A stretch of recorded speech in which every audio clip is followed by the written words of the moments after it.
Good evening and welcome to the February 26th meeting of the Falmouth Conservation Commission. This meeting is being held virtually via Zoom video conference and is also being broadcast on FCTV on cable channel 9. As this meeting is being recorded by Zoom and broadcast by FCTV, please be cognizant of what you say, how you say it, and what can be seen and heard in your background. We have a full complement of commissioners tonight. Woo! Thank you all for your dedication. And just a reminder for commenting, I'll call on each of you so we're not tripping over each other. And that all votes are done by roll call. So when I call your name, please state your name and your vote for the record, even if you've made the motion or the second. To our public attendees, at any time during this meeting, you may enter any comments or questions via the chat function. At the appropriate time, they will be read into the record. If, as an attendee, you'd like to participate in a particular hearing, let us know via the chat function. Then at the appropriate time, you will be promoted into the hearing as a participant. When you are selected, you must have your video enabled, be succinct and respectful of others. Public comments will be limited to 3 minutes each. Regarding RDAs, under a request for determination of applicability, the applicant is asking the commission to determine if the provisions of the Massachusetts Wetlands Protection Act and/or the Falmouth Wetlands Bylaw apply to their proposed project. A negative determination is that the provisions of the Act and/or the bylaw do not apply. Therefore, the project may proceed as proposed. A positive determination means the provisions of the Act and/or the bylaw do in fact apply and/or may require some conditions. Therefore, the project would require a notice of intent application. So out of simplicity, as an applicant, you kind of want to hear a negative determination. And for the benefit of anyone waiting tonight for a particular hearing, so that you're not waiting unnecessarily, the following hearings are expected to be continued. Number 10 Central Ave and number 0 Davisville Road. That brings us to our first order of business, which is to vote minutes. First is January 29, 2025. Anyone? Mr. Chairman, I reviewed the minutes and I move approval. Patton. Gladfelter, second. All right, we have a motion and a second to accept the minutes of 129 as submitted. Questions or comments? We're voting on these minutes. Betsy. Gladfelter, aye. Courtney. Courtney? All right. I can't hear you. It doesn't look like you're muted, but it can't hear you. Thank you. Yeah. All right. Matthews, aye. Kevin. O'Brien, aye. Ron. Driscoll, aye. Russ. Robbins, aye. Steve. Patton, aye. It is unanimous. We have accepted the minutes as submitted. Did anyone else hear Courtney, or was it just me? Didn't hear No, him. he said yes. Am No, I I all got- right now? Yeah, Yes. I didn't hear you him. now. Thank you. Okay. I was operating on the wrong microphone. Hate when that happens. Yeah. All right. Next up is the vote minutes of February 12, 2025. Mr. Chairman, I reviewed the minutes and I would move approval as written. Patton. Gladfelter, second. Excellent. We have a motion and a second to accept the minutes of 2/12 as submitted. Questions or comments? We're voting. Betsy. Gladfelter, aye. Courtney. Bird, aye. Matthews, aye. Kevin. O'Brien, aye. Ron. Driscoll abstain. Wasn't there. Russ. Robbins, aye. Steve. Patton, aye. It is 6-1 with an abstention. However, we have accepted the minutes of 2/12. Thank you, Kristen. Next up is a request for a continuance under a notice of intent. Nicholas Polakronis, 10 Central Avenue, Falmouth, Mass. For permission to remove a patio, construct an addition, install a fence, and install plantings. Alyssa. The applicant has requested a continuance until March 5th. Bird, so move. Driscoll second. All right, we have a motion and a second to continue this till March 5th. Questions or comments? We're voting on the continuance. Betsy. Gladfelter, aye. Courtney, Bird, aye. Matthews, aye. Kevin, O'Brien, aye. Ron, Driscoll, aye. Russ, Robbins, aye. Steve. Patton, aye. It is unanimous. We have continued this until March 5th. Next up, Wayne Van Wart, the Seashell Lane Community Association, Inc. 0 Davisville Road, map and parcel ID is 40-11-013-000, Falmouth, Mass. For permission to reconstruct and enlarge an existing licensed community dock system. Alyssa, The applicant has requested a continuance until March 26th. Bird, so move. Driscoll, second. all right, one of multiple continuances. All right, we have a motion and a second to continue this until 3/26. Did I get that right? Yes. Okay, questions or comments? All right, we're voting on the continuance. Betsy, Gladfelter, aye. Courtney, Bird, aye. Matthews, aye. Kevin, O'Brien, aye. Ron, Driscoll, aye. Russ, Robbins, aye. Steve. Patton, aye. It is unanimous. We have continued this until March 26. Next up is a request for continuance for a certificate of compliance. Excuse me. First up, Elizabeth D. Lavka, trustee, Dogwood Realty Trust, 69 Barneck Road, Falmouth, Mass. Request for a certificate of compliance for Mass DEP number 25-4621. Alyssa. The applicant has requested a continuance until April 16th. Bird, so move. Driscoll, second. All right, we have a motion and a second to continue this until April 16. Seems like way down the road. Yes. Could be here before you know it. Questions or comments? We're voting on the continuance. Betsy, Gladfelter, aye. Courtney, Bird, aye. Matthews, aye. Kevin, O'Brien, aye. Ron, Driscoll, aye. Russ, Robbins, aye. Steve. Patton, aye. It is unanimous. We have continued this until 4/16.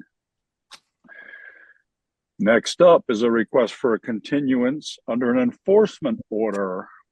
First up, 58 Westwood Road LLC, care of Robert Martin, 58 Westwood Road, Falmouth, Mass. Unpermitted construction of a shed and removal of vegetation within the buffer to a coastal bank and coastal dune. Alyssa. Yes, the homeowner's representative has requested a continuance until March 26th. Bird, so move. Driscoll, second.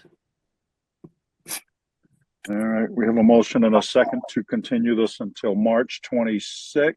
Questions or comments? All right, we're voting on the continuance. Betsy, Gladfelter, aye. Courtney, Bird, aye. Matthews, aye. Kevin, O'Brien, aye. Ron, Driscoll, aye. Russ, Robbins, aye. Steve. Patton, aye. It is unanimous. We have continued this until March 26. Next up are requests for determination of applicability. First up, KVC Builders, 78 Gardner Road, Woods Hole, Mass. For permission to reconstruct an existing deck in the same footprint. Fallon.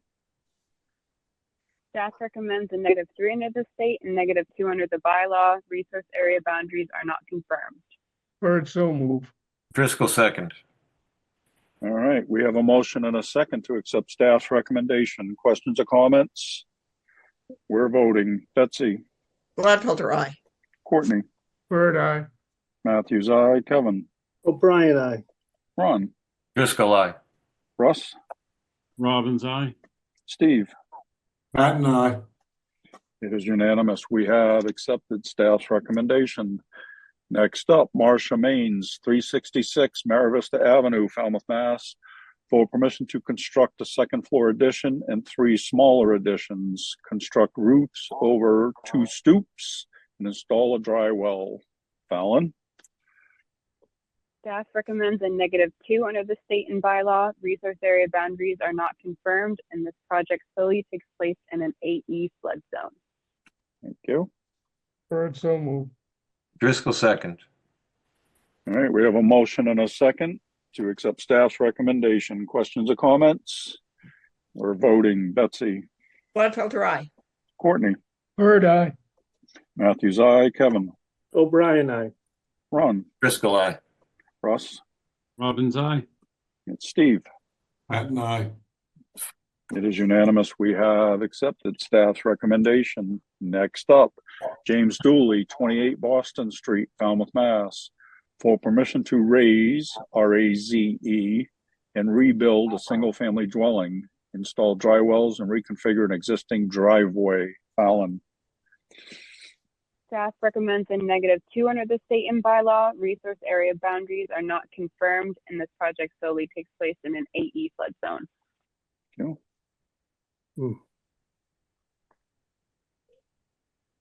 Anyone? I'll make a motion to accept staff's recommendation. All right, Driscoll second. right. Okay. Courtney fell asleep there for a minute. Okay, so we have a motion and a second to accept distracted. staff's recommendation. Questions or comments? We're voting Betsy, Gladfelter, aye. Courtney, Bird, aye. Matthews, aye, Kevin, O'Brien, aye. Ron, Driscoll, aye. Russ, Robbins, aye. Steve. Patton, aye. It is unanimous. We have accepted staff's recommendation. Next up, Daniel Deliandis, 7 Nashwina Street, Falmouth, Mass, for permission to raise, R-A-Z-E, and rebuild a single-family dwelling, install a dry well, reconfigure an existing driveway, and install a new Title V sewage disposal system. Fallon. Staff recommends a -2 under the state and bylaw. Resource area boundaries are not confirmed, and this project solely takes place in an AE flood zone. Bird, so move. Don't wait. Driscoll second. We have a motion and a second to accept staff's recommendation. Questions or comments? We're voting Betsy, Gladfelter, aye. Courtney, Bird, aye. Matthews, aye, Kevin, O'Brien, aye. Ron, Driscoll, aye. Russ, Robbins, aye. Steve. Patton, aye. It is unanimous. We have accepted staff's recommendation. Next up, Linda Dupree, trustees, 40 Ostrom Road, East Falmouth, Mass, for permission to reconstruct an existing deck and front porch. Fallon. Staff recommends a -3 under the state and -2 under the bylaw. Resource area boundaries are not confirmed. Bird, so move. Driscoll second. All right, we have a motion and a second to accept staff's recommendation. Questions or comments? We're voting Betsy, Gladfelter, aye. Courtney, Bird, aye. Matthews, aye, Kevin, O'Brien, aye. Ron, Driscoll, aye. Russ, Robbins, aye. and Steve. Patton, aye. It is unanimous. We have accepted staff's recommendation. Thank you, Alyssa and Fallon. Next up are requests for a hearing under a notice of intent. All hearings of the Falmouth Conservation Commission are held simultaneously under the authorities of the Massachusetts Wetlands Protection Act and the Falmouth Wetlands Bylaw. Although a single decision of the commission is issued, it represents a separate decision under each authority. And as a reminder, public commenting is limited to 3 minutes. So I encourage you to stay within the purview of this board, which are the rules and regulations of the Wetlands Protection Act and the Falmouth Wetlands Bylaw, and how they pertain to a particular application. The chair reserves the right to stop any commenting that is disparaging or inconsequential to the hearing. First up is Michael Wills, General Manager, Beachside Village Resort Condo Association, Inc., 45 Surf Drive, Falmouth, Mass, for permission to replace an existing paved parking lot with a reinforced gravel surface. Alyssa. Yes, I've promoted Rob Dewar from Bracken Engineering to present his project. Excellent. Mr. Dwyer, you're up, sir. Thank you very much. Good evening, everyone. For the record, my name is Robert DeWar here with Bracken Engineering on behalf of the Beachside Village Resort Condominium Association here. They are the ownership group at 45 Surf Drive. I'm just going to share my screen if that is okay. Yes, sir.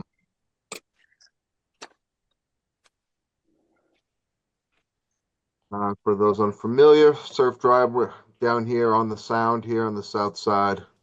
of Falmouth. We are actually like right across the street from the Surf Drive beach right here. So our property is right here. We are within a velocity zone for a good portion of the property. The rest of the property remaining in a AE elevation 13 zone, and within the limits of moderate wave action. So with that, and so we're surrounded on three sides here by streets. We've got Surf Drive here to the south, the private lane, Thomas Lane right here, and Walker Street coming down to the west side of us as well. I'm just going to bring up the plan.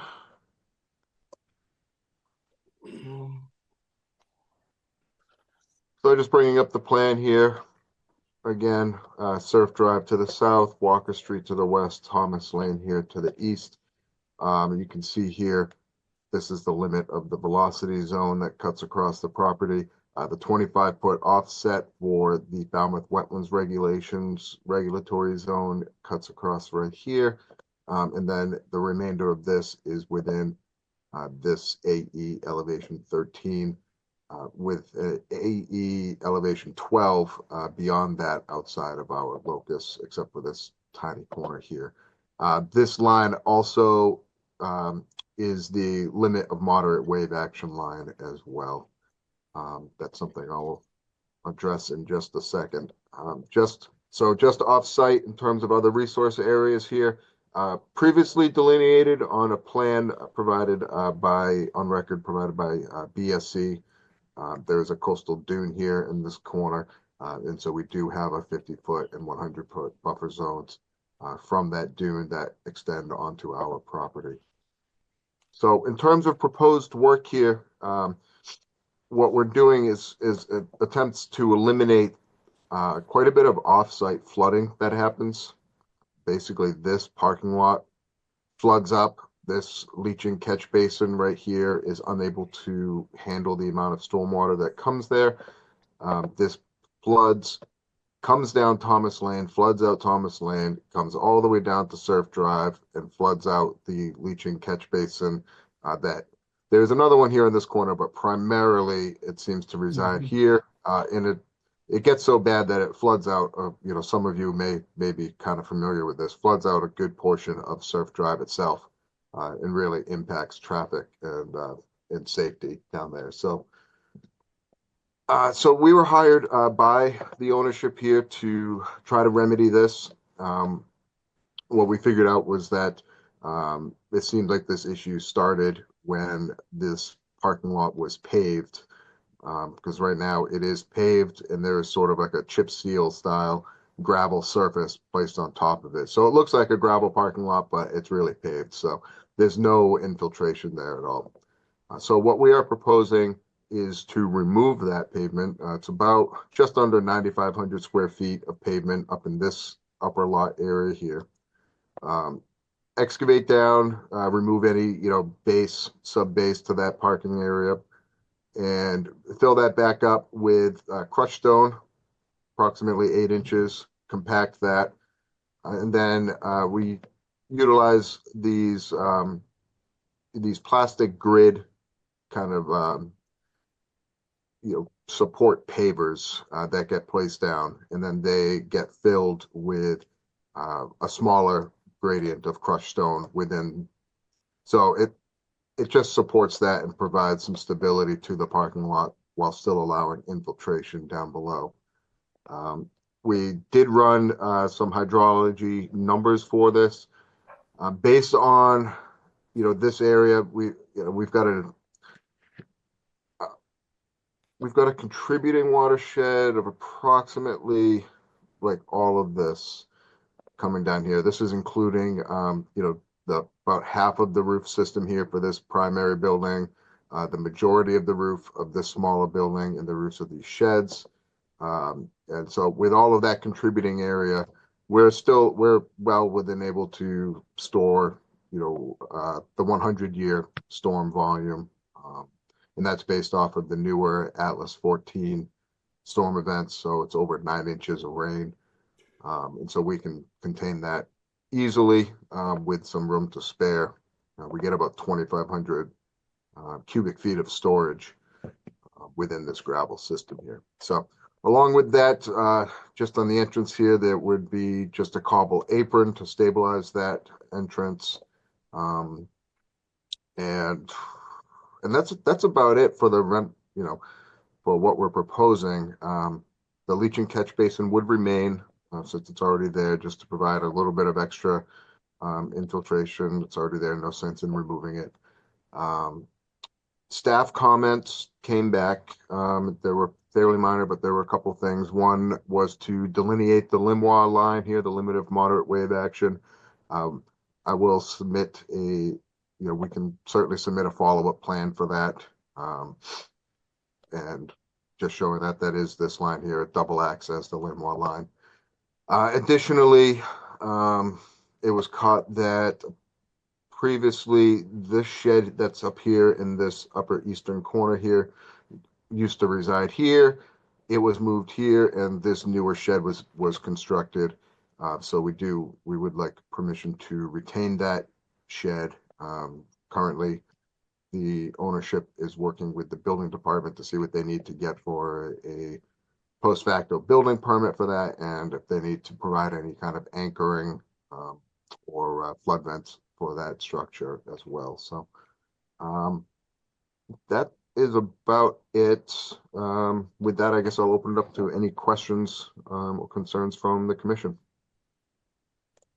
Excellent. Thanks, Rob. Yep. Alyssa. I have no questions at this time. Thank you. All right. Fallon. Nothing to add. Thanks. All right. Commissioner comments and questions. Betsy. Yeah, my only comment is this looks like it'll be a big improvement, but I'm going to beat Courtney to this. What maintenance plans do you have? Do you need to vacuum it out? So unfortunately, it's tough with, Go you can't quite vacuum it like you would with a pervious pavement. So it's really just comes down to constant monitoring of it. If you find that portions suffer from a bit more sedimentation to others, you may just have to come into like a early replacement system or removing it, washing it and replacing it. It's going to be that kind of maintenance to it. I think that we have enough size, both horizontally and volumetric storage of it, that you won't see too much of an issue. I think the biggest sediments that we're going to see there is really sand tracked in, since we are almost in a dune system down here, and that shouldn't impact our storage too much, at least in the short term. Sand can blow in also. Yeah, exactly. Okay, that was my only question. So I mean, this looks like a good system, but if it plugs up, may as well have pavement there. Yeah, well, if it plugs up, it's a little easier to clean up in the long run. You can get a Just bobcat out there, replace them. spot check it, and pull it up, reset it as required. Okay, thanks. That's all, Jamie. Thank you. Courtney. Just a minor question on the top level of finish level that you show that plastic grid is. What are you using, pea stone there? Yeah, and that's more or less just to match the top layer that's there now. Over the pavement that's there, to kind of a pea stone. So that would essentially just be put over there at the top, just to hopefully kind of hide the plastic grid. And I have the same concerns Betsy does. I mean, wind-blown sand down there is always going to be an issue. So you're going to have an ongoing maintenance thing. So you might want to, what you might want to do is develop a maintenance plan, a monitoring plan. No other. We do have one. It's a good project. I think you're on the right track. Yeah. No other questions. Thank you. Kevin. No additional questions. Thank you. Okay. Ron.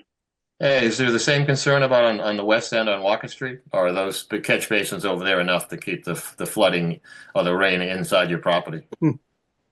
the catch basins over there seem to be doing an adequate job at the moment to between what's captured by the catch basins and what runs off just into the lawn areas. There doesn't seem to be any particular flooding coming off site from this side of the property.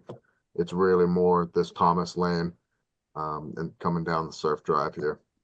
All right, thank you. That's all. Russ, Questions? Steve? No questions, Mr. Chairman. Thank you. All right. Alyssa, is there anything in the public chat function, please? There is a note from Jake Reinig. He is the board chairman and he is here. Mr. Reinig, if you would like to address the board, could you raise your hand?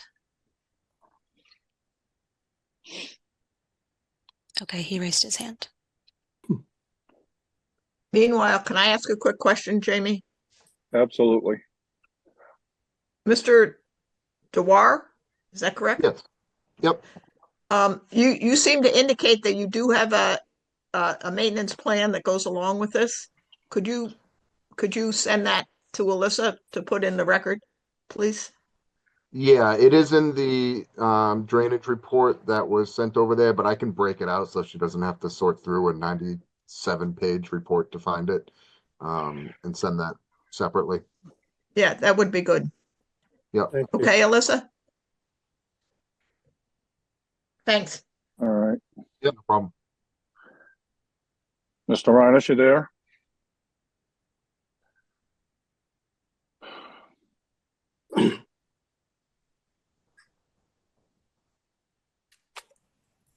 Just want to thank you for your time. I just want to say a couple of quick things. The beginning of this process, can anybody hear me? Yes. Do you have your video on, please? There we go. Thank you. Thank you. What initiated this process was a brand new parking lot that we installed that the conservation team was familiar with. And there was a little bit of poor judgment because when we put down a 5-inch seal underneath, it eliminated that whole back area from gaining water or letting water seep through. So when this thing actually started to materialize, which was about a year ago, we immediately figured out that that was the problem. So removing that 5-inch seal probably would eliminate our problem completely. As of the last 6 months, we've had no water issue. We are bone dry over there. We had that heavy spring last year, which compounded everything, maybe blocked a few things up. So this system that Robert is speaking about, that we've talked about over the last several months, is actually kind of a proactive approach.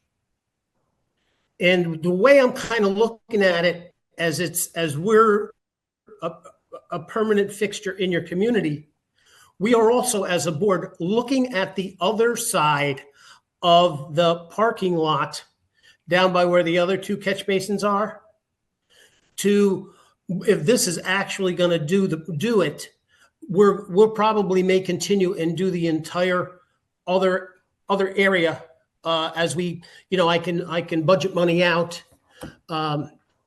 for that. I've also spoke to your concerns with the construction contract company who's going to be doing the work, because there are bigger stones that go underneath the pea stone that actually fill this system. And if it looks like the pea stones don't cause issues, they're not actually part of the system itself. So we talked about possibly, if it doesn't work because it gets too congested, we can literally brush those right off. It just looks really nice right now.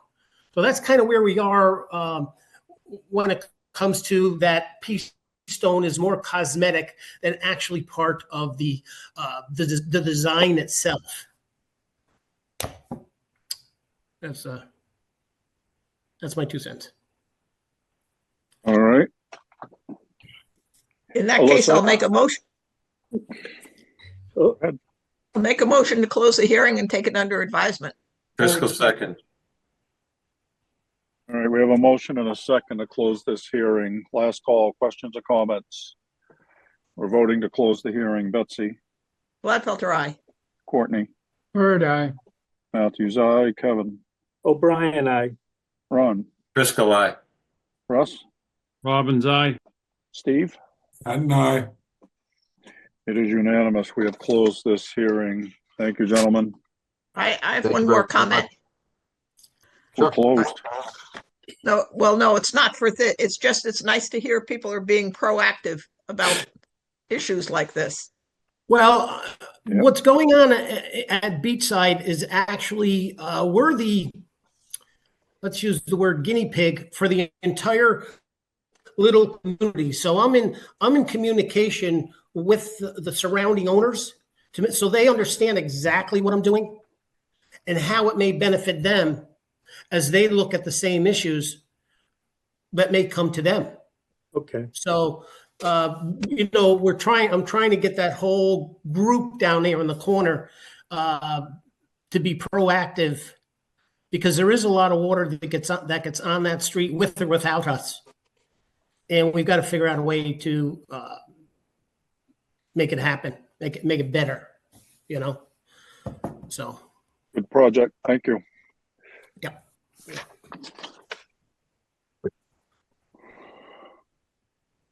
All right, next up, John and Lisa Almquist, 43 Neves Way, Falmouth, Mass, for permission to reconstruct a dock.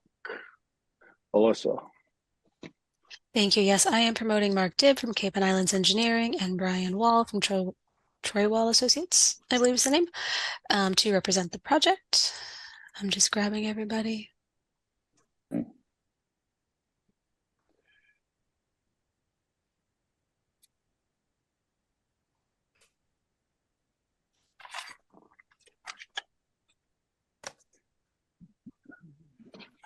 And you can take Mr. Reinish out. Yes, sorry, I thought I did that.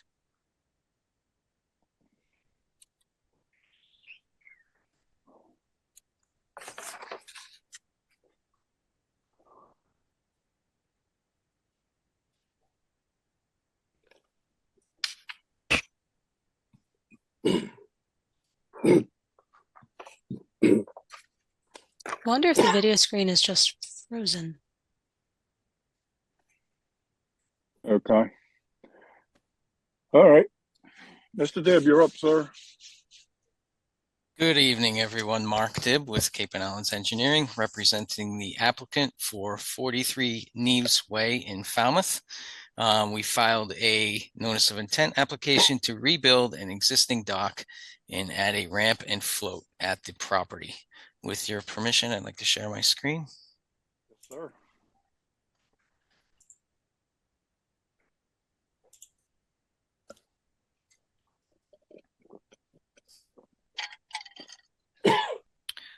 So again, the property is 43 Neves Way. You had recently seen a proposal for some upland work at the property, some invasives management along the coast, and just some upland improvements. We are here today to propose to rebuild the existing dock. The property sits on Great Pond to the southeast. There is a salt marsh and coastal bank on the property that slopes up to an existing rather large concrete wall. Again, the water body is Great Pond. It's a sizable width water body. We did provide some additional information that the harbor master was looking for, just to confirm navigation aspects of the property. A little background: the house, concrete patios, concrete wall, was built approximately in 1970. We could also tell that the wall itself was built along with the house, and there is an existing stairway that's like inset into the wall structure that came off the wall and down to the ground in this area of this red depicts the existing stairwell that we believe was built. Since it's inset into this wall, we believe it was built at the same time as the house. And from there, We also believe in reviewing aerials and from some verbal communication with neighbors that the existing pier was also in place from aerial imagery we have from April of 1974 as that being built, and it was actually a longer structure on the 74 aerial than what is out there today.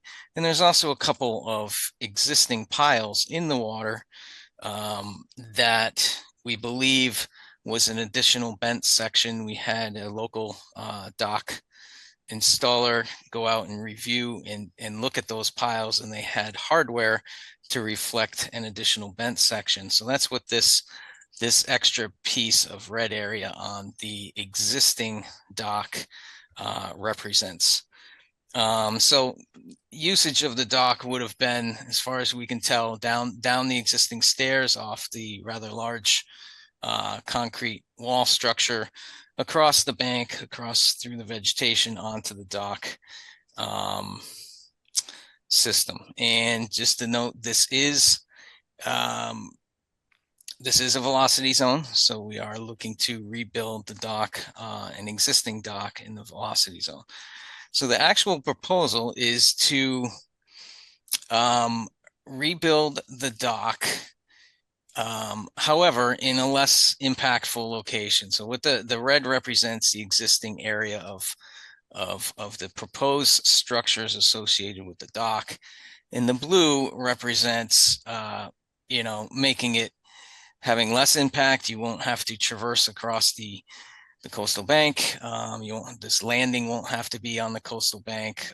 The end of this dock will not have to be halfway in and out of the salt marsh. So we're proposing to just reconfigure the same area of existing dock to reduce impacts, to have a less impact than rebuilding the actual dock in its existing place. Lastly, if you were to rebuild either the blue dock or the red dock, the functionality of that dock, based on water depths and just the shape of it, we are proposing to add a ramp and float onto that to get to a depth of 3 feet, and which would reduce impacts from the actual use of a boat in that area. So to summarize, the intent is to rebuild the dock. However, it's also to reduce impacts from rebuilding it. We can span the coastal bank. We don't have to potentially disturb the coastal bank. And, that is the proposal. We did receive staff report. We received that report earlier this week. The Limwa line is the velocity zone line. We can definitely add that to the plan. I think our narrative might have referenced the dock in existence from the early 70s. We have evidence from on Falmouth's website. It's April 1974 is when we have definitely visual evidence of the dock existing. There's a couple more comments, maybe the staff could touch on those. I'd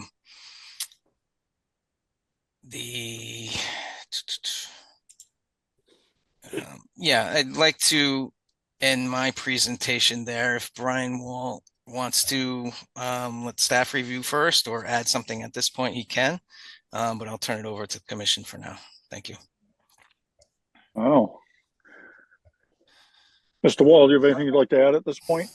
No, thank you, Mr. Chairman. I'll wait till after the staff and if the commission has questions. Mark, if you would stop sharing, please. Thank you. All right, Alyssa. Great, thank you. Hi, Mark.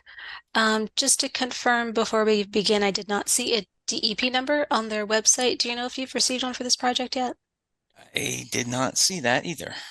Okay, so at least for that reason, we'll have to continue this I did note, though, that we did receive DMF comments. So they, just to recap for the board, I'm not sure if this was emailed to you. They did have concerns with the proposed work being in shellfish habitat, but did stress, should the project be approved, that float stops would be a benefit.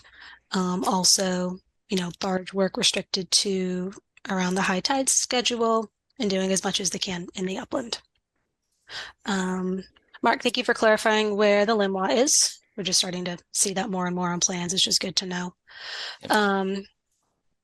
And so you said that the reference you're using for the date of the dock is our GIS photos, the earliest one we have. Okay.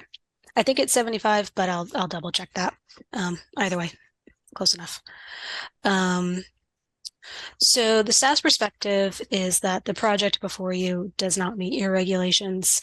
The dock on site right now, though it absolutely can be seen in aerials, even that historical portion can be seen in very early aerials. There is no local or state permit for the dock right now. Typically, when a project is brought before you for an enlargement and relocation of a dock, you like to see that type of permitting in place, unless it can meet your regulations, and this does not. We do recognize that that historical section and those bent piers absolutely existed, although I think we're all only using aerial photos as our evidence for this project. And based on what I could tell, it doesn't appear that that historical section can be seen in aerial photos since the 1990s. So it really hasn't been a part of the dock for several decades, and I don't believe that really has any bearing on this project. If someone had a deck off the back of their house 20 years ago, you don't take credit for that square footage now. I understand why you're proposing to relocate the dock. It certainly does make more sense to connect it to that existing access. However, those staircase going down towards the bank, I don't think should be counted as dock square footage. I understand its structure in a V zone, but in terms of dock square footage, I don't think the two should be mixed. Similarly, because this project is a dock and a velocity zone, it does very clearly state in our regulations that there is to be no expansion of these docks. And there was no variance request submitted with the application. There's been no argument for how a public benefit is demonstrated through this. I mean, this is private property. I don't see how one could exist. And though a shellfish survey was submitted, it was not a full shellfish survey, though they didn't find much shellfish at this time. So it's really up to the board if they would like to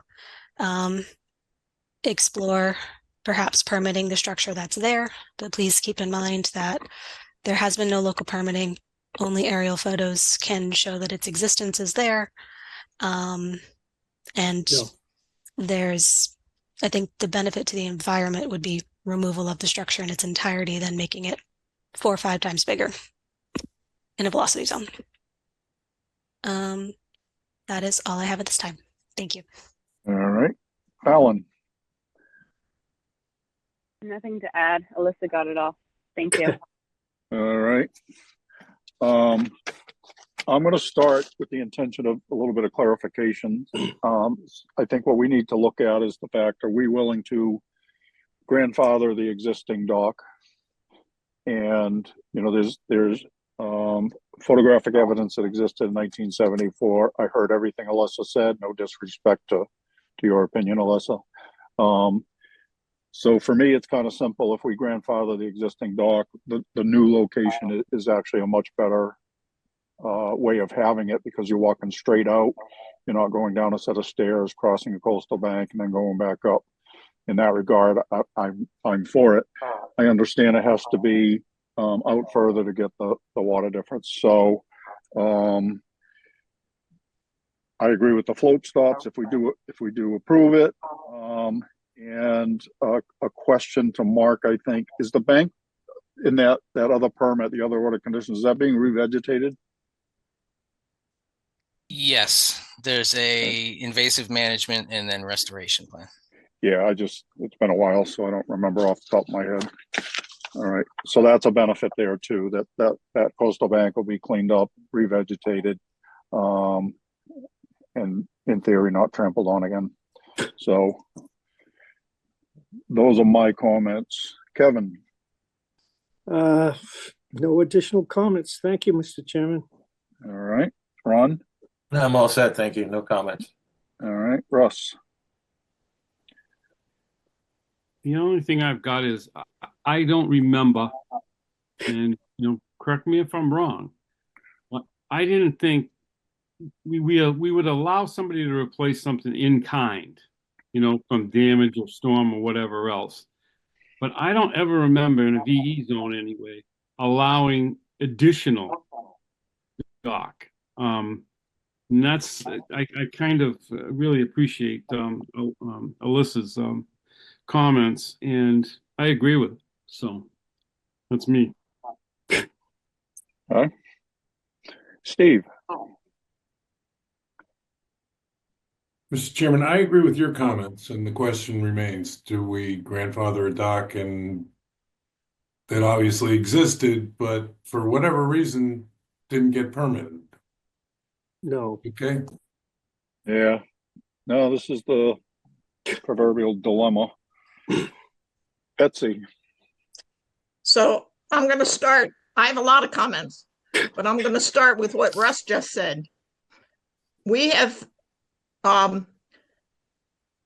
allowed previous docks. You might call this grandfathering, although I would say this is a big stretch, because normally docks that we consider as grandfathered docks had been ones that had been used and maybe were damaged in a storm, and so were kind of shaky.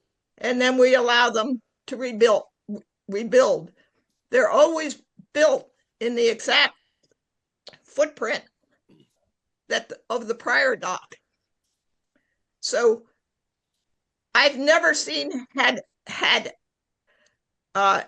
project, never seen a project that came and asked for a little piece of a prior dock to be used to rebuild a completely new dock, and a completely new dock in a velocity zone, which we don't allow.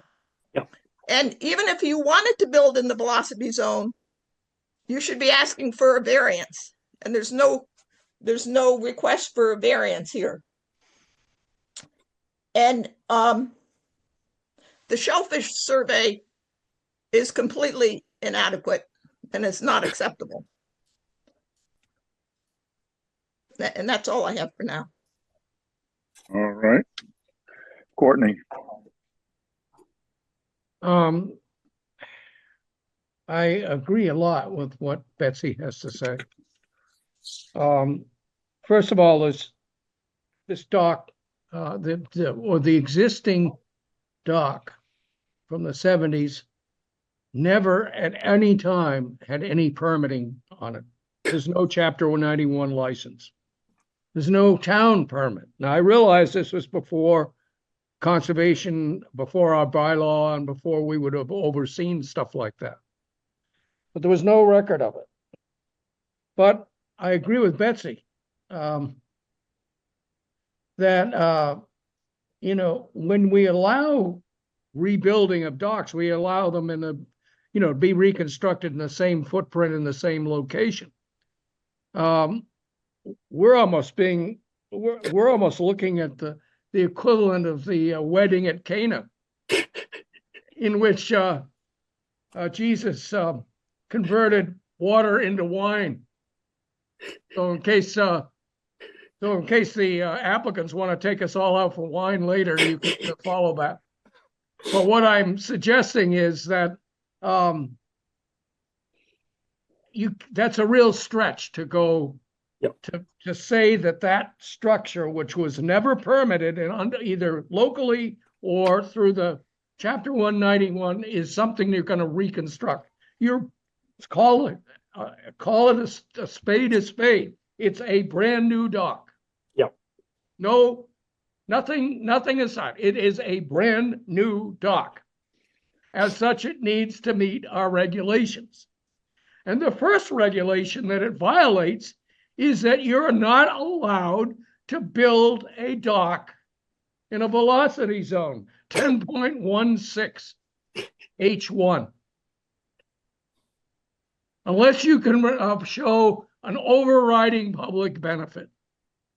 They have not proposed an overriding public benefit. So, as far as I'm concerned, it's a no vote. It's DOA. Yep. And then I would agree with Betsy. The shellfish methodology used is not the methodology that we approved to be a standard methodology. The guy who did it never left his book. But I would just as soon save the applicant the money of doing the survey right, because I would be in favor of just turning this down on the basis that it doesn't meet our regulations on docks in a velocity zone. Those are my comments. Reverend has spoken. All right. Alyssa, is there anything in the public chat function, please? There are no chats in the chat function, and there are no hands raised. I have one raised. Oh, I'm Mr. sorry, Wall? Brian. I'm looking in the chat. No, I just raised it, Alyssa. You didn't One see thing at it. a time. So if I may, Mr. Chairman, through the chair, since there's no DP number, we're going to be requesting a continuance, and we'd like to submit some additional information. So we understand what 1016-1H1 says, that there can be no new dock or an expansion of an existing dock in a velocity zone. And it's our position that this dock did exist and that we're simply trying to rebuild it in the same size, albeit in a different location.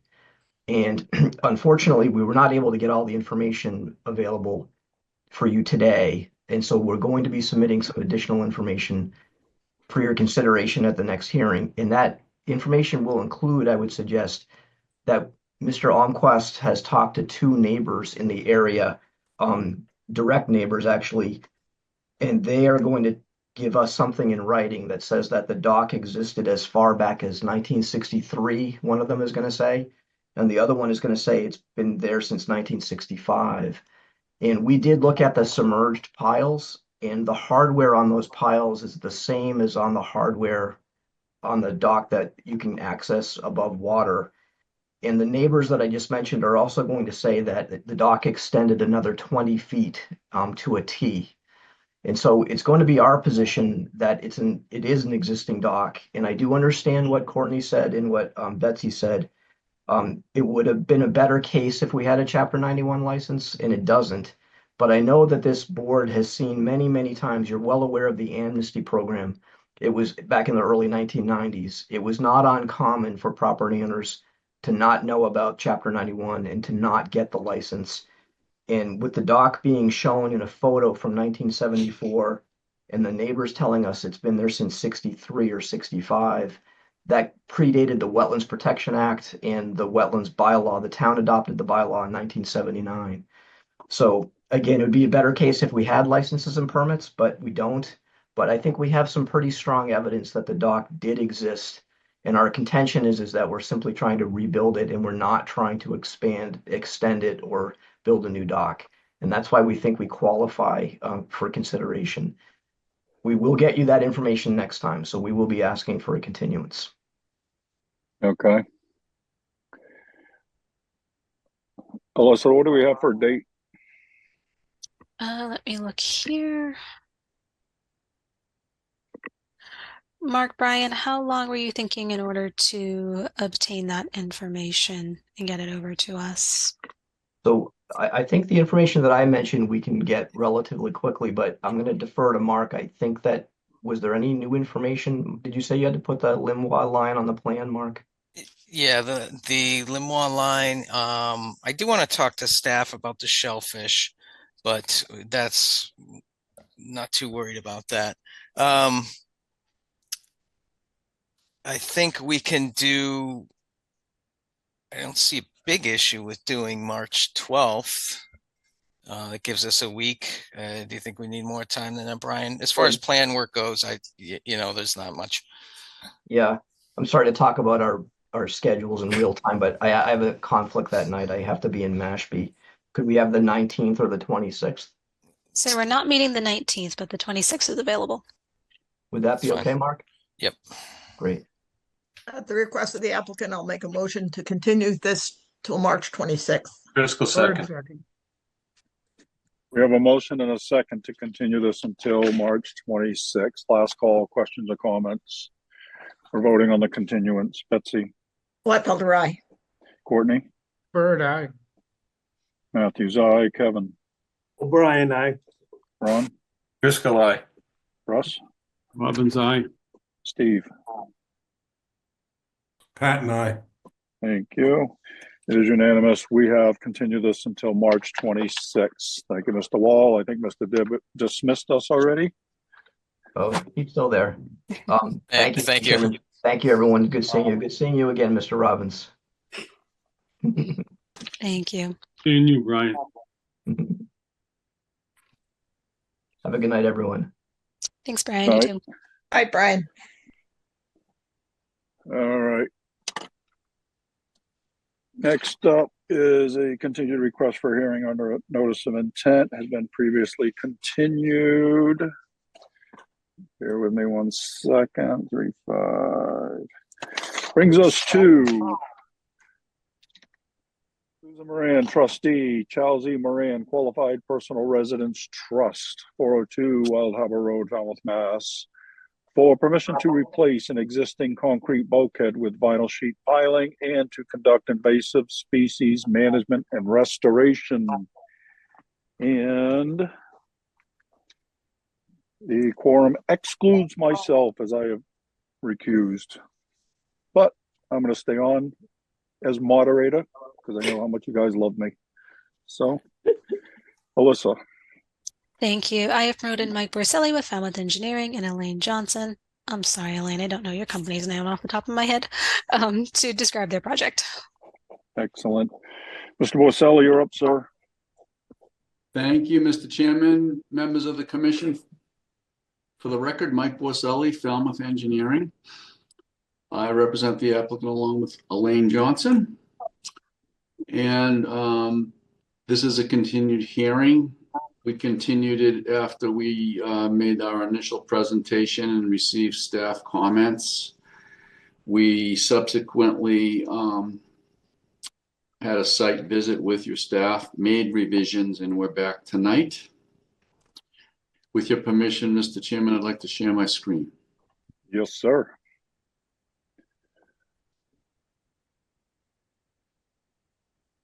Just a brief refresh on the project. The project involves the reconstruction of an existing licensed bulkhead. I'm showing where that bulkhead is located. It's along the shoreline of Wild Harbor. It currently terminates here.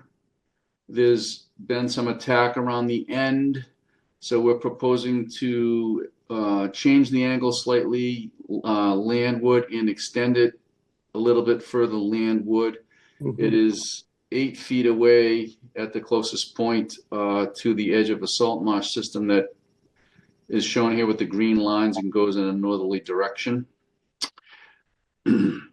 This extension will mitigate against further attack around the end. When we designed this and we looked at access for construction, we met on site with the contractor, Ben Carson of Charles Schultz Marine, I should say. And we concluded that the most viable option for access is from the driveway across this construction access, which happens to go through a landscape area and an area where there's some vegetation that includes some trees and some invasives. So Elaine was brought on board. She's already very intimately familiar with the property because she's done other projects with you with landscape design on other areas on the lot. I just went to a blow up. That construction access is here. So this area is infested with invasive plant material. There's some oaks, some small pines that need to be removed, and a couple of eastern red cedars so we can gain access to do the work. And then there's a plan. In this note says shaded area represents proposed invasive management. Refer to the plan by Elaine M. Johnson for details and specifications on that restoration and invasives management. There was another application from the past that required additional mitigation because the shed was enlarged, and that mitigation had been proposed over here where I'm circling in the erosion due to the attack around the end, eroded away that mitigation. So with the advice of your staff, there was a proposal to, instead of replanting there, we proposed to plant it the same area, but in another location still within the A zone, and it's this band shaded here. Mhm. Your staff also pointed out at the original staff comments in the report that this dog fence was not permitted and it needed to be abandoned and restored. So that is also proposed to, I have a note on here, the shaded area represents existing dog enclosure to be restored with native plantings and to remove the wire fence. I believe the wire fence has already been removed. So that's going to be restored. So the most recent staff comments from February 21st are very limited. I'm going to take as staff support. They're limited to two. Staff cannot support the use of something called coastal dog hobble. That's a new one for me. A plant, as it does not appear on the native to be not appear to be native to the region.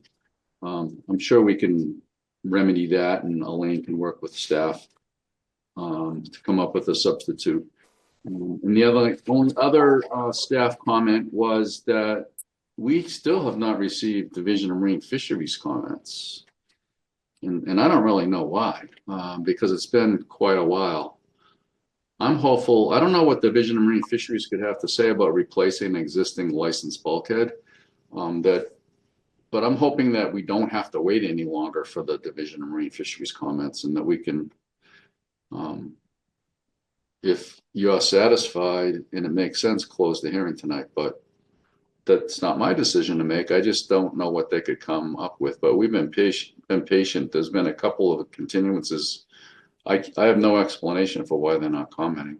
Perhaps no comment means they don't have any comments. But I defer to you for that.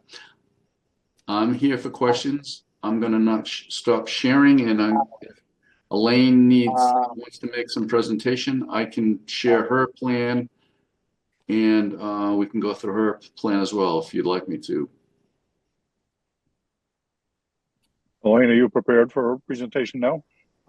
Yeah, Mike has kindly agreed to do his screen sharing thing, since I'm afraid I would mess that up. Good evening, Mr. Chairman. Elaine Johnson, as Mike introduced me. I'm very familiar with the Moran property. If I think back to our initial hearing, I'm assuming that the board has very few questions about that proposed planting to restore the construction area so that the bulkhead can be rebuilt and secured in that area. And we had talked about the planting plan for that at that time.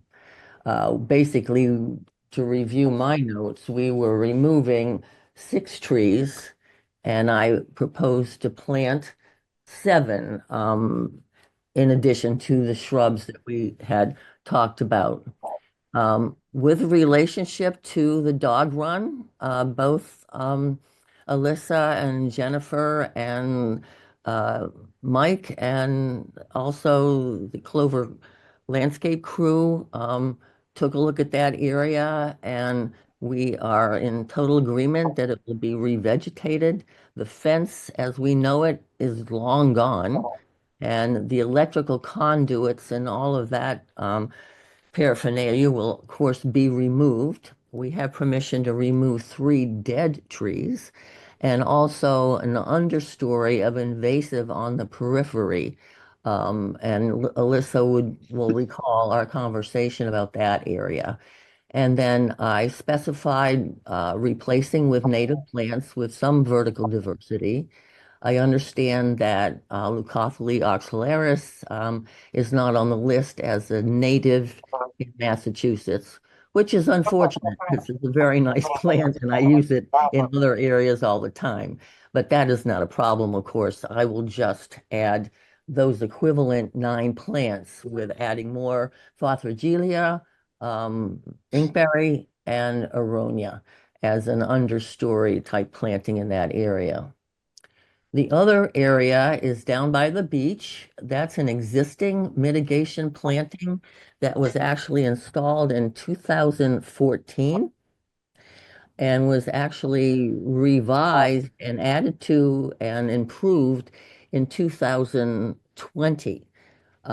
So in as much as it doesn't make sense to add the 309 square mitigation amount for the shed, which was the RDA in 2014, I propose that we extend that planting by widening that border, as you'll see on my plan, and adding some low shrubbery native planting in front of what's existing.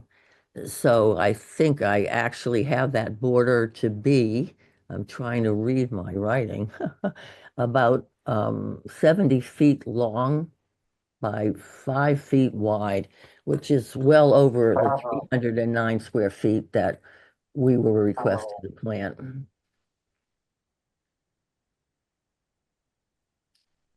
I think that's all I have to say. Any questions or comments? All right. Thanks for sharing that, Mike. Alyssa. Thank you. Yes, the revised plans answered all of staff's concerns. Thank you, Elaine, for replacing those plants with more of some of the other species in the area. As Mike stated, yes, I'm not aware that we've received any DMF comments as of today. I don't believe anything came in either. I do think it is protocol that you typically do not close hearings without these types of comments. I think based on the last hearing, we were anticipating perhaps a time of year for horseshoe crabs. That's really all I have. Thank you. All right. Fallon. Nothing to add. Thank you. Okay. Commissioner comments. Ron, we're going to start with you. I'm all set, thank you. All right. Russ.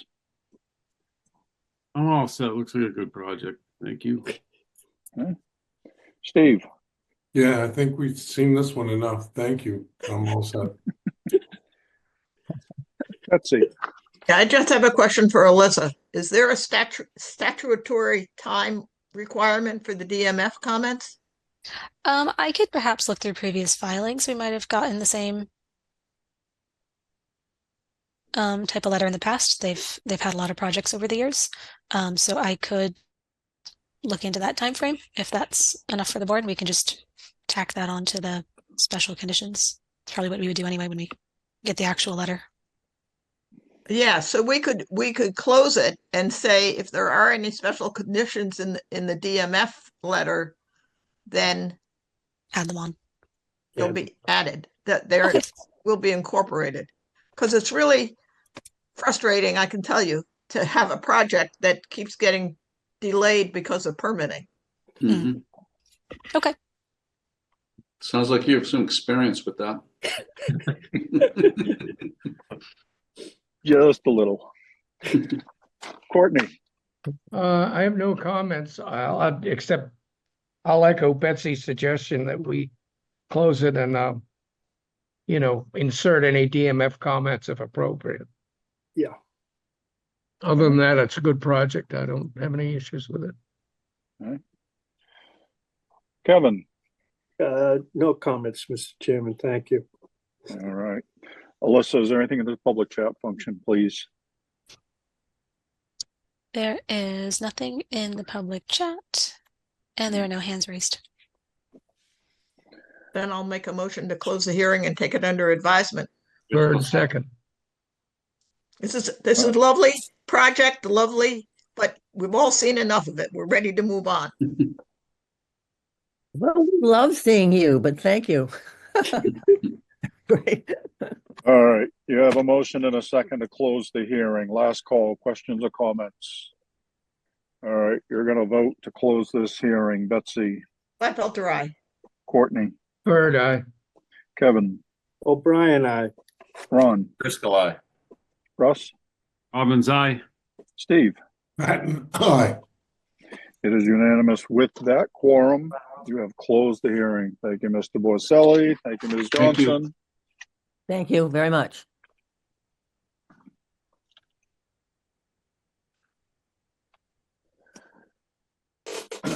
Next up, Thomas and Marianne Verillo, 43 Southview Way, East Falmouth, Mass, for permission to construct a dock. And the quorum excludes Ron. Alyssa. Yes, Mike Borselli is still here to present his next project. Excellent. Welcome back, Mr. Borselli. Thank you again, Mr. Chairman, members of the commission. Again, for the record, Mike Borselli, Falmouth Engineering, representing the applicant. This is again a continued hearing. It was continued, I believe, mainly because we had not heard from another agency. In this case, this is in priority habitat. The pond itself is in priority habitat. So there's an entity called MISA, also known as Natural Heritage. And it's when in priority habitat, we must file the notice of intent application with them. They have a streamlined review. And if you file the notice of intent, they will comment within 30 days. At the last hearing, it hadn't been 30 days and they hadn't commented. At this hearing, they have not commented. And the letter basically says that there'll be no environmental take, is the phrase they use, meaning there will be no impact to the priority habitat, which I believe in this case is the infamous tidewater mucket, which is a freshwater mussel. So in just a brief summary, this is a proposed landing with one fixed pier section and then a ramp and a float measuring 8 by 12 that'll provide for passive recreation on Flax Pond. It's similar to... Excuse me, Mike, you're not sharing. I don't know if you intended to. If I can share my screen.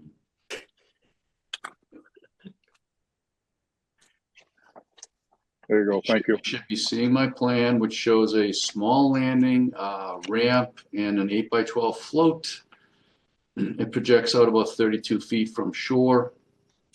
The plan also shows a profile.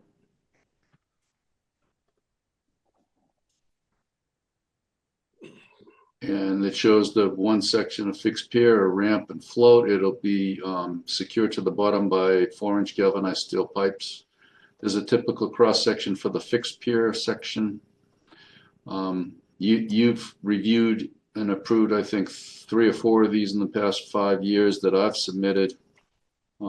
This is very similar. It seems to be a trend on Flax Pond to gain access, typically for kayaking, canoeing, and things like that. And I mean, swimming off this float. So passive recreation is the intention.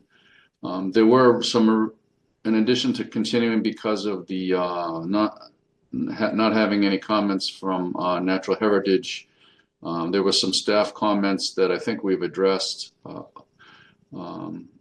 except for one, which I'll get to, which I'm hoping you can still close because it's minor.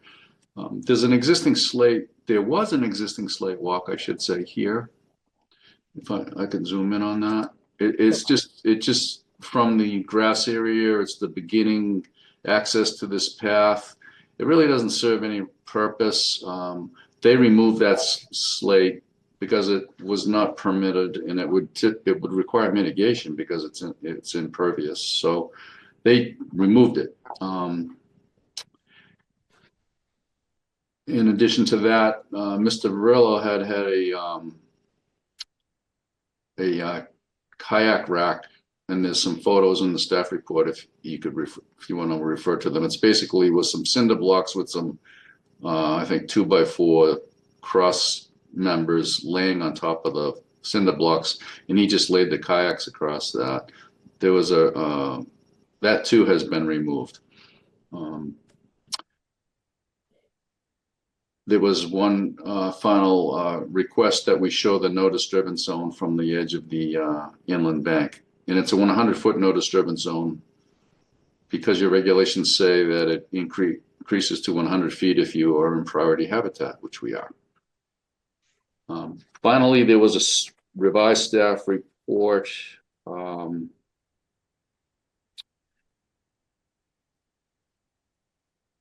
That says, please submit a revised plan showing the depiction of the remainder of the path. I think by that, Alyssa meant that there's a secondary path that's not really a path, but it was sort of a temporary path that was created by some equipment, but there was some permission to remove some trees, and the path was where the workmen walked through here, cut the tree, and dragged out the pieces of tree. So I can show that on the plan, but that is not used, and we expect that'll just reestablish itself as the buffer.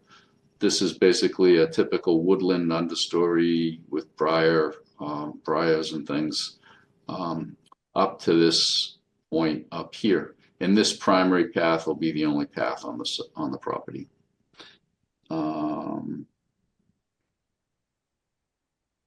We were asked to submit a photo that the kayak rack was removed, which we can certainly do.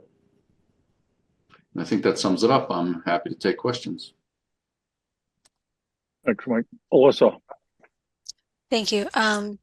Yes, thanks, Mike, for the information about the path. I think just putting a note on the plan saying that, it was used for tree removal and it'll just revegetate naturally will be fine.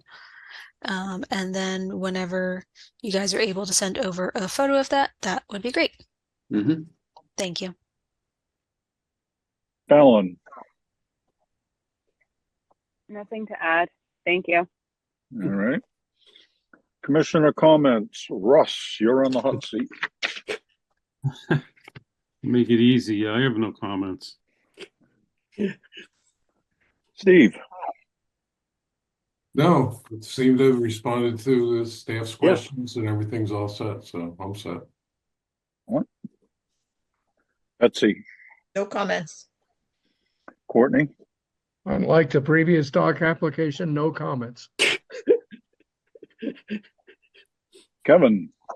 No comments, Mr. Chairman. Thank you. Wow. All right. Alyssa, is there anything in the public chat function, please? There are no hands raised and nothing in the chat. All right. It's like a press conference. No comment. All right. So what are you thinking, folks? I'll make a motion to close the hearing, take it under advisement. Gladfelter, second. All right. We have a motion and a second to close the hearing. Last call. Questions or comments? We're voting to close the hearing. Betsy. Gladfelter, aye. Courtney. Bird eye. Matthews, aye. Kevin. O'Brien, aye. Russ. Robbins, aye. Steve. Pat and I. It is unanimous with this quorum. We have closed this hearing. Once again, thank you, Mr. Borselli. Thank you, Mr. Chairman. Thank you, commissioners, and have a good night. Thanks, Night, Mike. Mike. Night, Mike. All right. Next hearing has been previously continued. Brings us to Ronaldo Andrade, 0 Central Avenue. Map and parcel ID is 32-04-004-002, East Falmouth, Mass.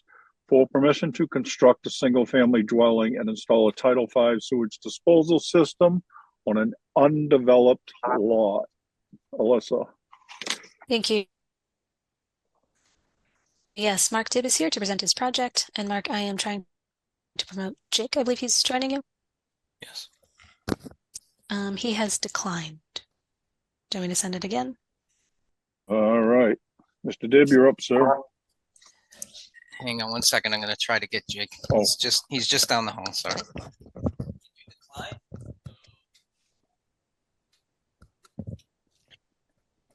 Can you send the request again, Alyssa, real quick? He was going to be doing the presentation, so.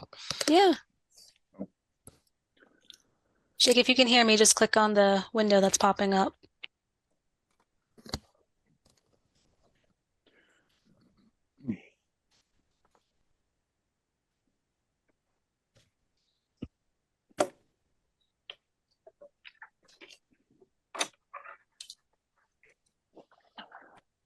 All right, while you're comes. stalling, I'll just offer that the quorum is all of us because this had not been opened.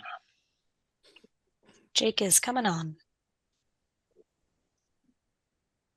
There he is. Hi, Jake. Hello. Sorry about that. It was hiding behind another window. Oh, no worries. There's too many windows on Zoom. There's too many windows. All right. So I'm, as Mark indicated, I'm doing the presentation. Good evening. My name is Jake Fricke. I'm a professional land surveyor with Cape and Islands Engineering, representing Ronaldo Andrade for this project on Central Avenue. We filed this notice of intent application DEP number 25-5050 to construct a dwelling on the property. And with your permission, I would like to share my screen. Yes, sir.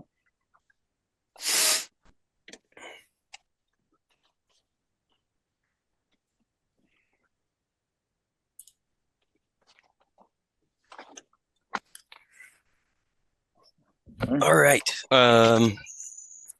The project that we have for you tonight is on Central Avenue. This is on the northerly portion of Central Avenue on the east side. This is a primarily vacant parcel, which has a little panhandle that extends over to Central Ave, and then it is a sort of a backlot situation. The surrounding resources for this parcel are land under the ocean, land containing shellfish being Eel Pond, and then there is a salt marsh which runs along the bottom of the coastal bank and wraps around some. There is also a BVW which extends into the northerly portion of the lot here. We have a coastal bank that runs along the Eel Pond and then curls, cuts across the lot, runs off the lot to the south, and then curls and comes back and runs off to the north. There's also land subject to coastal storm flowage. We have a velocity zone, VE14. We have an A zone, AE12, and then a X500 and X as well. The Limois runs consistent with the velocity zone in this area. We're showing a 25-foot FWR velocity zone off of that line there. We're also showing a 100-foot FWR buffer zone from the salt marsh, a 50-foot FWRA from the BVW, and a 50-foot FWRA from a portion of the coastal bank. We're also showing a 100-foot FWRB from the BVW over here, and a 100-foot FWRB from this coastal bank in this area here. This is a primarily undeveloped partially wooded lot with an existing vehicle track that runs across through here down to a turnaround down at the top of the coastal bank with a small path that leads down to the water.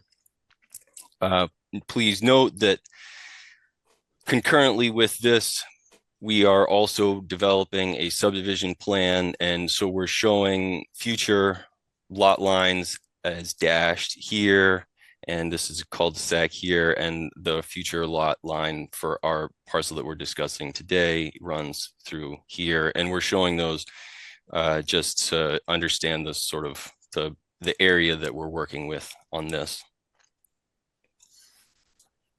The proposed development includes a 4-bedroom singles family dwelling with an attached garage, deck, and small patio, and a driveway that leads out to Central Avenue. We're showing traditional Title V septic system to service the house and dry wells to catch the roof runoff. The existing turnaround seaward of the proposed dwelling is to be restored, except for a 5-foot wide path leading down to the water. The 12-foot wide driveway coming out of the house here runs parallel to the property line and is graded substantially to match the existing conditions there to minimize impact. We're showing a leaching catch basin at the low point of the driveway here to capture any runoff that comes down these slopes, because it's sloping down this way and sloping down this way. And we're showing a Cape Cod berm on the northerly side to ensure that any runoff that's going down that portion of the driveway is captured. This driveway in this area here crosses a coastal bank in 2 places with a total area of 530 square feet. To compensate for this, we are proposing to revegetate the existing vehicle track in this area between the 2 tops of the coastal banks, which is about 1,230 square feet. This existing vehicle track is about 100 feet from the BVW, and the new proposed driveway is around 127 feet at the closest point, and that we feel while the proposed driveway is impervious versus the earthen vehicle path, that the paved driveway will have a lower impact long term, as there will be little potential for erosion and all of the runoff will be contained and sent underground. And let's see. So there's a limit of work which runs along the south side of the property here, loops around to the north, and then runs this way out to the street. And and that limit of work is also the limit of clearing for this project. All of the work except for the restoration planting of this turnaround here and this piece of the vehicle path over here is within either the FWRB or outside of the jurisdiction in this area. And so no mitigation planting is proposed at this time. That total of the restoration planting is around 2,200 square feet. We did receive some staff comments, and I will address them. The first comment was in relation to a small metal skiff, which has appeared in the salt marsh down in the vicinity of the end of this path, and we can make sure to have that boat removed as part of the project. Secondarily, staff is concerned that the restoration planting of the vehicle path in this area is off of the proposed lot, and that upon the division of the land that it would be difficult to ensure that that work was completed. It is our opinion that the order of conditions would run with the entire tract of land until a certificate of compliance was issued, and any parcel created during the period of that open permit would be subject to that order of conditions as filed. Staff also indicates that their opinion is that a coastal bank is a continuous landform and should be treated with a uniform buffer. As I sort of discussed, this has got a different buffer in this area than it does over here. and I will expand upon that now. We're showing the BVW runs in here, and there's a coastal bank which is adjacent to it. And that coastal bank at that point has a 50-foot A. Once this coastal bank departs from the BVW and extends to the south, we're showing that it just has a 100-foot B, but no A zone, as it is no longer adjacent to the landform or to the BVW. This coastal bank, the bottom of this bank runs completely off the lot, and its furthest point is about 175 feet from the BVW. While it's well understood that adjacent is considered to be close or near something, there's actually no definition of adjacent in the Falmouth Wetlands bylaw. But we do note that in FWR 10.185A 4A that non-eroding coastal banks not in a velocity zone with a slope greater than 4:1 and not adjacent to other wetland resource areas as defined, A through E, but within 100 feet of other coastal resource areas, as defined by this, have a 25-foot A. And while this does not give us a definition of adjacent, it clearly identifies that the distance for adjacent must be some distance significantly less than 100 feet, or they wouldn't have noted that.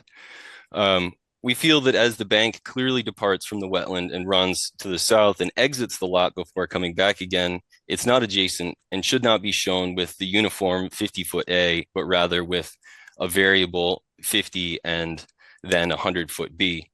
This type of variable resource area has been approved before. In 2021, there was a project at 188 Gansett Road, which has a coastal bank on the northerly side of the lot, which is shown as being variously adjacent to a isolated wetland, and in the portion which it is adjacent, the buffers change. This was also shown in a project in 2010 at 94 Oyster Pond Road, a similar situation where there is a coastal bank and the salt marsh runs along the bottom of it for a portion and then departs to the south. And at that point, the buffer zones are reduced as the bank is no longer adjacent to the other resource area. Finally, staff notes that the subdivision is not official and the lots could be reconfigured so that the driveway does not cross the bank. While we understand this, in theory, a reconfiguration of the lots would not avoid the bank, as the bank extends entirely across the lot from in this area. And so what we're showing here is to propose the driveway as far away from the BVW as possible, which is approximately 127 feet. Finally, staff notes that that there is no driveway and that it is only this existing vehicle track, but which is unpermitted. Based on publicly available Falmouth aerials, the vehicle track has been existent since at least 1968, which predates the Wetlands Protection Act as well as local bylaws. Our position is that the track, while technically unpermitted, is a grandfathered use, and by moving that use further from the BVW, we're substantially improving the conditions. We feel this project substantially conforms to the Falmouth Wetland Bylaw and is consistent with previously approved projects. At this point, I'll stop sharing my screen and be happy to answer any additional questions. Thank you, Jake. Mark, is there anything you'd like to add at this point? No, I'm good for now. Thank you. Sorry, is there anything you'd like to add? I think he He said he's good. He's good. Sorry, thank you. Melissa. Thank you. Hi, Jake. Thanks for explaining all of that for us and for addressing the boat down at the end. We can certainly just condition that gets removed during the project. Just to run through, again, the staff comments.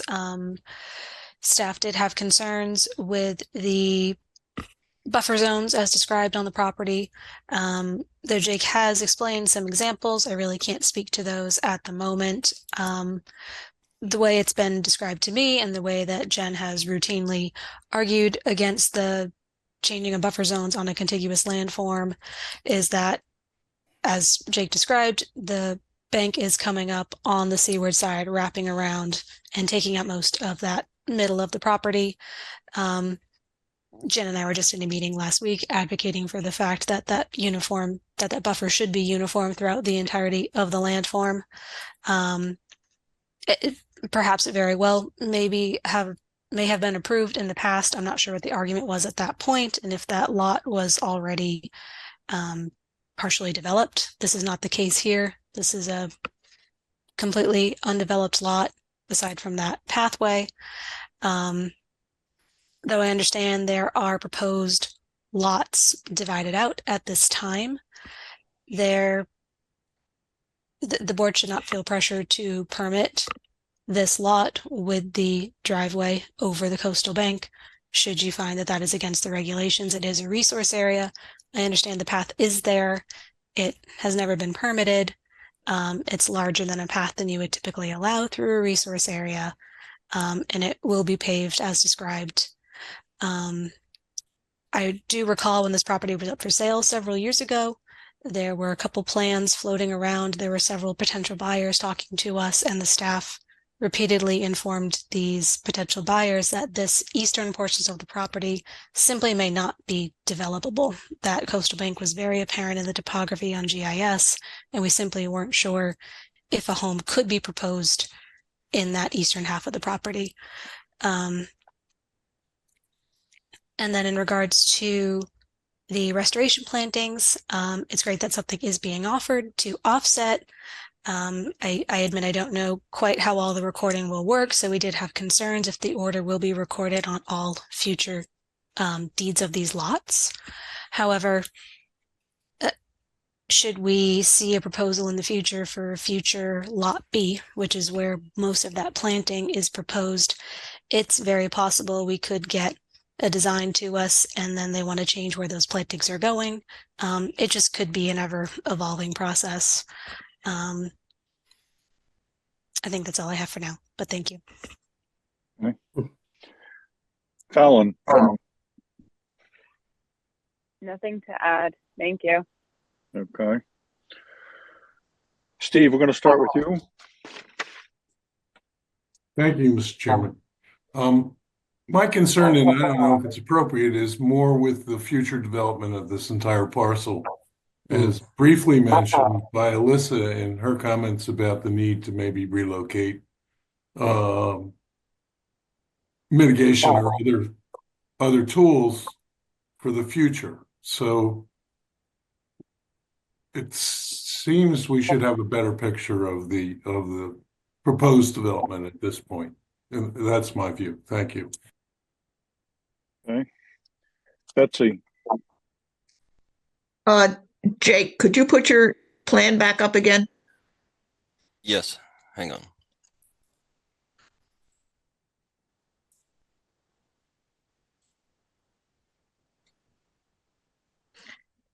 I'll tell you what my concern is.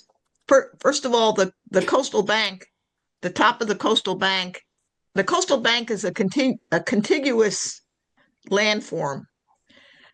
But my concern is for the people who live in 30 River Haven Lane. If there's a big flood, that water's just going to be pushed up in that area, and that's what the role of a coastal bank is. And so I'm a little concerned with having the road dip through that, down the coastal bank and up the other side.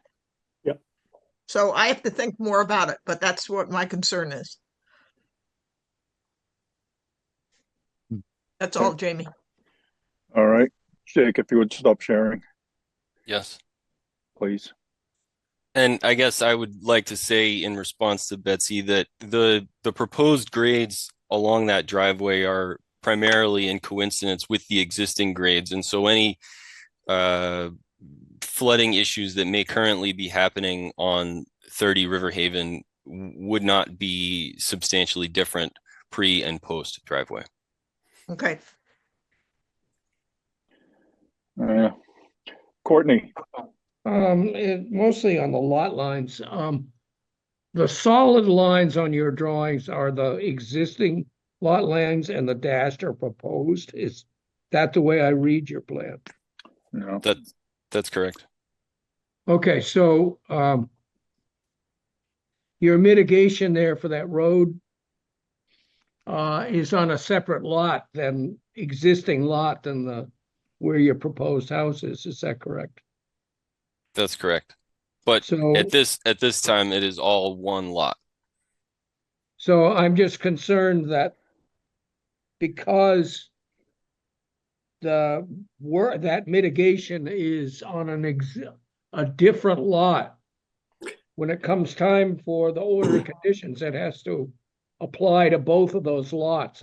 And so I think, do you follow what I'm saying? And we need a permission from the lot owner. Now, granted, it may be the same, but we need the paperwork that you see in the paper trail, a guarantee, so that, you know, when everything gets re-subdivided, all that stuff doesn't get lost in the shuffle.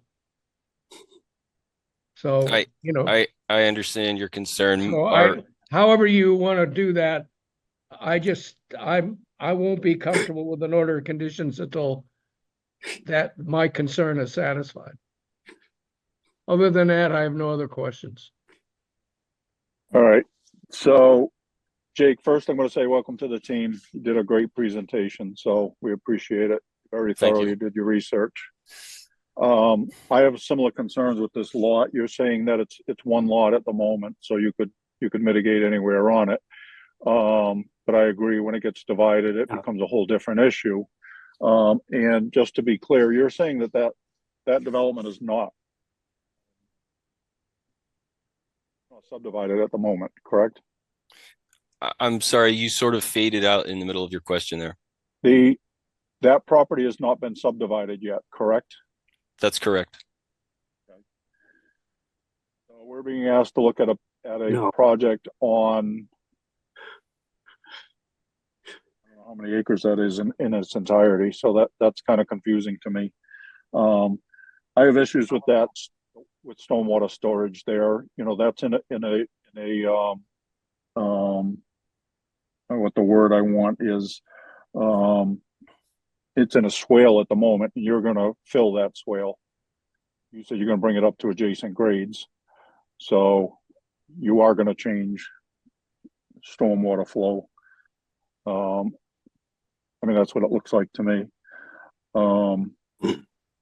My last comment is, this is a perfect property to have a denitrification system. Be really nice to see something like that. Yeah. My 2 cents. Kevin. Nothing to add other than there are just too many questions. Yeah. Ron.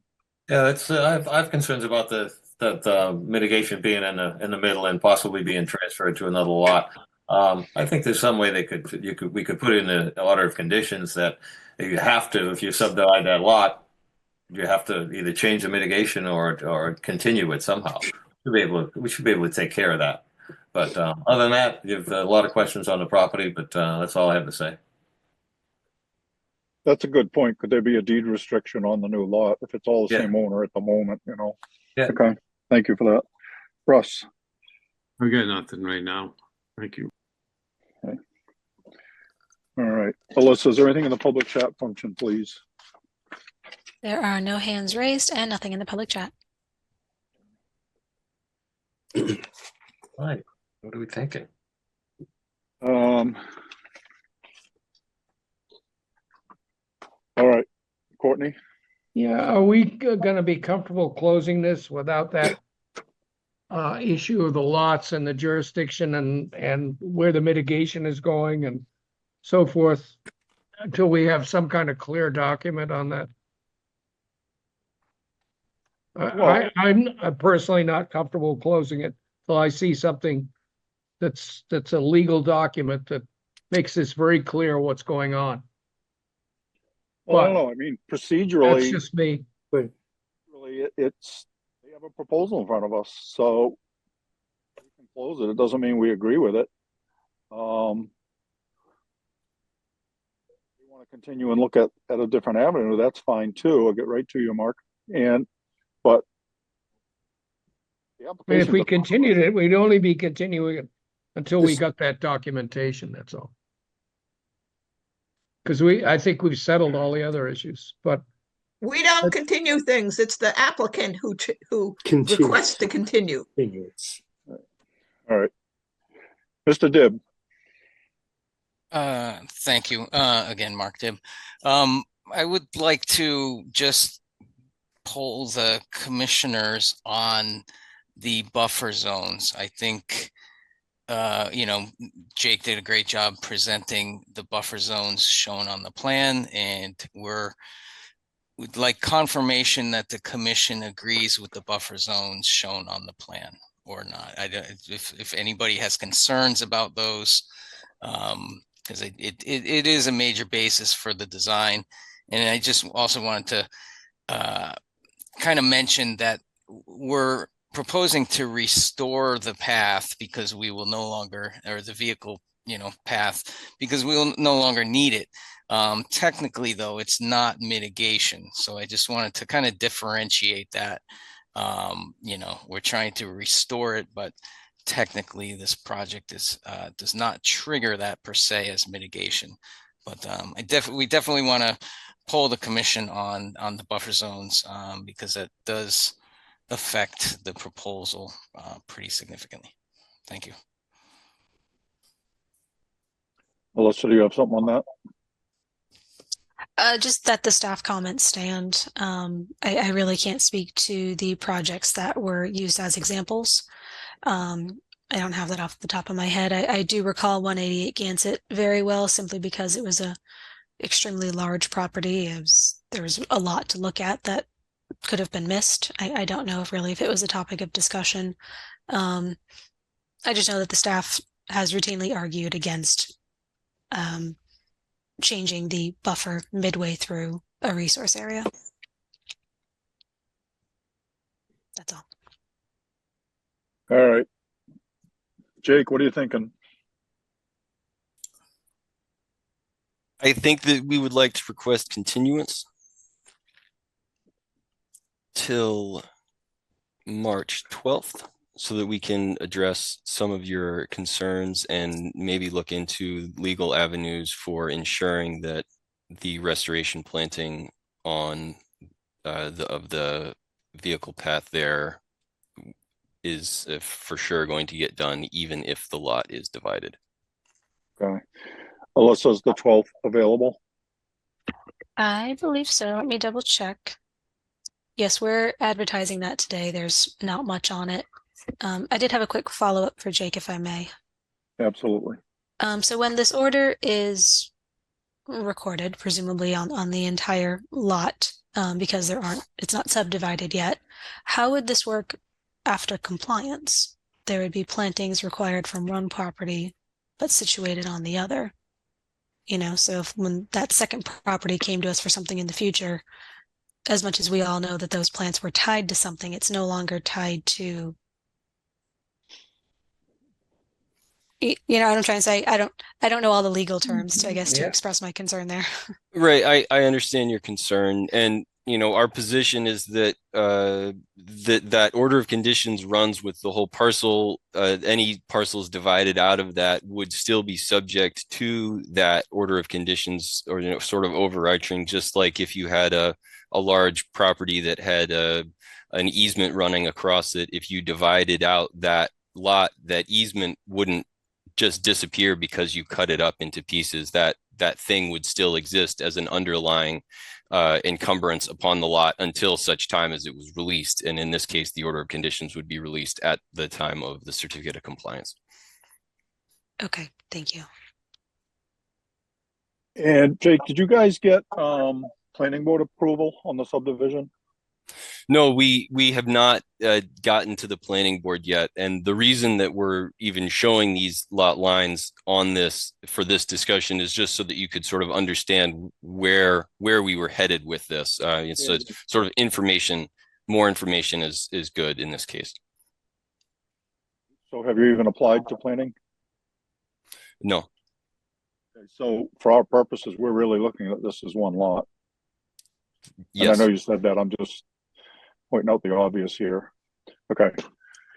All right, so we have a request by the applicant for a continuance till March 12th. So I'll make a motion to continue this till March 12th.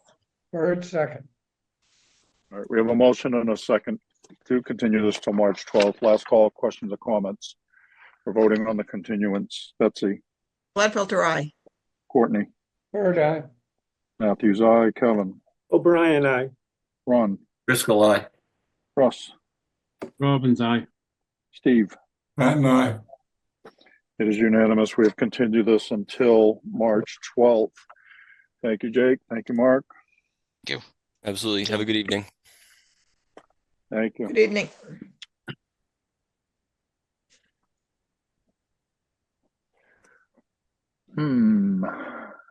That's interesting. All right, next up. Continued request for a hearing for a certificate of compliance that had been previously continued. Brings us to continued hearings under an enforcement order. First up, Jane Furr, 2622 and 0 Shoreview Avenue. Map and parcel ID is 39-02C-000-504, Falmouth, Mass. Unpermitted removal of salt marsh vegetation and unpermitted reconstruction of a deck within conservation jurisdiction. Alyssa. Yes, the staff is recommending a 1-week continuance. We are still working through communication with the homeowner to determine next steps and a more proper time frame for a continuance. And we have room for that next week. We do. And again, the reason I say 1 week is just so we can keep talking about it. I don't believe you'll see anything next week. Okay. But What's the date? Is that March 5th? yes, Yeah. At the request of the applicant, we'll continue this to March 5th. Bird second. All right, we have a motion and a second to continue this till March 5th. Questions or comments? We're voting on the continuance. Betsy, Gladfelter, aye. Courtney, Bird eye. Matthews, aye. Kevin, O'Brien, aye. Ron, Driscoll, aye. Russ, Robbins, aye. Steve. Pat and I. It is unanimous. We have continued this until next week. And so the next two I'm going to read together. We're going to open them simultaneously because they're adjacent properties. It'll become clear once we get into it. But just so you know, we're only going to vote once, but we're going to open both of them. So it is, the first is Patrick Burke, trustee, Church Street Trust, 158 Church Street, Falmouth, Mass. Unpermitted removal of vegetation within the buffer to a coastal bank. Along with John Cook, trustee, John C. Cook, 2009 Trust, 170 Church Street, Falmouth, Mass. Unpermitted removal of vegetation within the buffer to a coastal bank. Alyssa. yes, I was speaking today with one of the homeowners' representatives. They would like to continue the hearing out until March 12th. They would like to come before you with a full restoration plan, and they just need a little more time for that. So moved. Request of the applicant, I'll move to continue this till the 12th of March. Driscoll, second. Gladfelter, second. There you go. Oh, boy. Okay. I love this. All right. We have about 6 motions in a couple of seconds. So we're going to continue this until 3/12. And again, this is 158 and 170 Church Street. All right. So questions or comments? We're voting on the continuance. Betsy, Gladfelter, aye. Courtney, Bird eye. Matthews, aye. Kevin, O'Brien, aye. Ron, Driscoll, aye. Russ, Robbins, aye. Steve. Pat and I. It is unanimous. We have continued both properties, both enforcement orders to 3/12.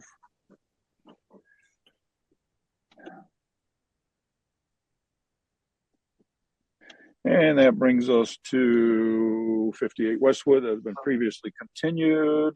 So we are at vote orders of conditions. Jeffrey Vogel, 47 Lakeshore Drive, East Falmouth, Mass. Alyssa. And Thank I'm you, sorry, yes. the quorum excludes Ron. Sorry, Ron. Hey, So this project is the reconstruction of the staircase down the buffer to the inland bank. As you might recall from the plan, there was an existing concrete staircase, for lack of a better word, at grade. It is in disrepair, and the applicant is the new homeowner, and they would like to construct a wooden structure throughout the buffer of the backyard down to access the water.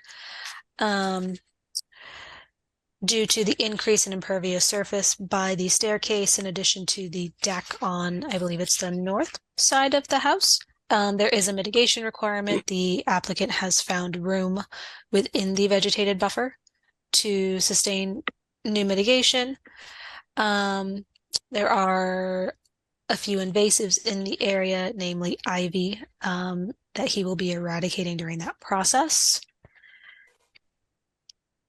The applicant has removed the concerning features from the plan that I believe the commission and staff shared. There was previously, a new retaining wall and some riprap, and all that's been removed. At the end of the day, staff does have a few lingering concerns. Given the steepness of the bank, I'm not quite sure how all the plantings will be maintained. It's also very difficult to tell in the winter if there really is an understory or not. And then it is a very large structure going down the buffer. I think the landings can be interpreted as deck features and thus moving closer. But I'm not sure if the board shared any of those concerns.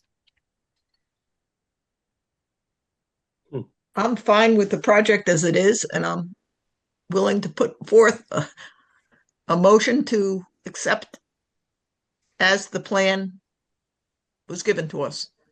With the only thing is, I would say to confer with him about what the watering plan will be. Sure.